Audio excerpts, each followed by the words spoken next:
Selamat pagi, izin memperkenalkan diri, nama saya Emilia Grace Hadasa Sitepu dengan NIM 122370127 dari Pengantar Estimasi Sumber Daya kelas RB. Di sini saya akan menjelaskan mengenai materi yang saya dapat dari pertemuan minggu kedua Pengantar Estimasi Sumber Daya. Pada pekan kedua dibahas secara lebih mendalam mengenai apa itu pengantar estimasi sumber daya dan juga beberapa jenis pengeboran yang ada. Kata estimasi sendiri dapat didefinisikan sebagai pengambilan beberapa sampel yang nantinya diharapkan akan representatif untuk keseluruhan data. Sumber daya sendiri merupakan mineral atau batuan yang memiliki nilai ekonomis. Kemudian ada juga cadangan.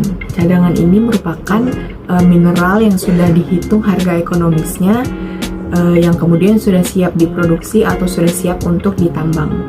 Estimasi sumber daya sendiri dapat kita lihat berdasarkan persebaran sumber daya. Terdapat 3 jenis sumber daya. Yang pertama adalah sumber daya tereka, sumber daya terukur, dan sumber daya teruji. Sedangkan cadangan dibagi menjadi 2, yaitu cadangan terkira dan cadangan terbukti. Sumber daya dapat berubah menjadi cadangan atau dapat dikatakan sebagai cadangan apabila telah dilakukan perhitungan nilai produksi.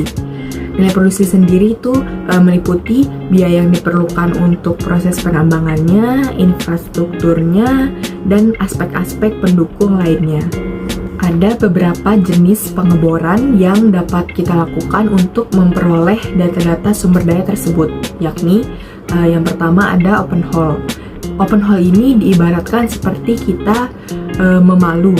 Nah, saat kita misalnya kita memalu tembok, nah pasti saat kita memalu itu ada bagian yang terbuka atau bagian yang terkelupas. Nah, tujuan dari open hole ini adalah untuk menghilangkan bagian yang kita bor itu.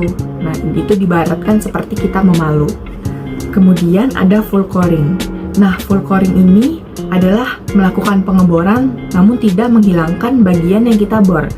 Diibaratkan seperti kita itu menusukkan sedotan kepada kue.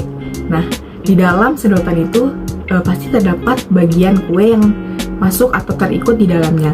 Nah, sampel itu diibaratkan adalah kue yang masuk ke dalam sedotan itu.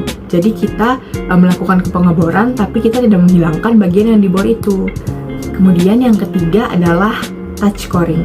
Touch coring ini sendiri merupakan gabungan dari kedua jenis pengeboran yaitu open hole dan full coring. Nah, pada touch coring ini kita melakukan pengeboran untuk menghilangkan bagian yang tidak ingin kita jadikan sampel.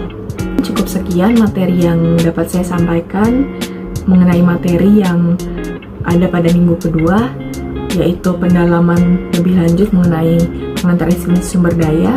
Untuk kurang lebihnya mohon maaf. Terima kasih.